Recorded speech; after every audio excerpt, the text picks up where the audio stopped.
Assalamualaikum warahmatullahi wabarakatuh. Selamat sore dan salam sejahtera bagi kita semua. Perkenalkan, saya Febriansyah, peserta Latsar CPNS tahun 2025, Angkatan 5 Kelompok 4, Instansi Badan Nasional Pencarian dan Pertolongan, Unit Kerja Kantor Pencarian dan Pertolongan Kelas A Palembang, Jabatan Kanata Pencarian dan Pertolongan Pemula. Izinkan saya menyampaikan sebuah ulasan dan pemaknaan mengenai materi manajemen ASN dan Smart ASN pada hari kedua pembelajaran di agenda 3. Baiklah, saya akan menguraikan pengalaman belajar di hari kedua agenda 3, kerja kelompok dengan pembelajaran isu dari kelompok 2, yaitu hoax dan disinformasi saat bencana, peretasan pusat data nasional sementara, dan peretasan data NPWP. Saat bencana terjadi, masyarakat panik mencari informasi, namun yang mereka temukan justru adalah hoax. Salah satu pesan berantai mengatakan akan ada tsunami susulan, padahal BMKG tak pernah mengeluarkan peringatan itu.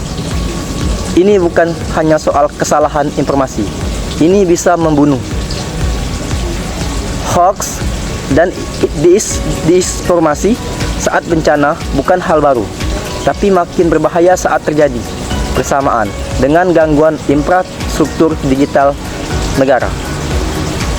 Baru-baru ini, Pusat Data Nasional sementara diretas, layanan imigrasi lumpuh, informasi publik terganggu, pemerintahan kesulitan menyampaikan pesan penting secara real time. Bukan cuma itu, data NPWP masyarakat juga ikut bocor, privasi hilang, kepercayaan publik runtuh. Dunia maya ini bukan sekedar tempat berbagi, tapi medan konflik baru atau cyber war. Lalu, apa hubungannya dengan ASN? Banyak ASN aparatur sipil negara adalah tulang punggung birokrasi. Mereka adalah pengelola informasi, pelaksana kebijakan, dan wajah pemerintahan di mata publik. Dalam kasus ini, kita belajar ASN tak cukup hanya paham administrasi. ASN harus melihat digital, tanggap terhadap krisis informasi, dan mampu memilah mana informasi kredibel dan tidak kredibel. Sayangnya, banyak ASN belum dibekali literasi digital yang memadai.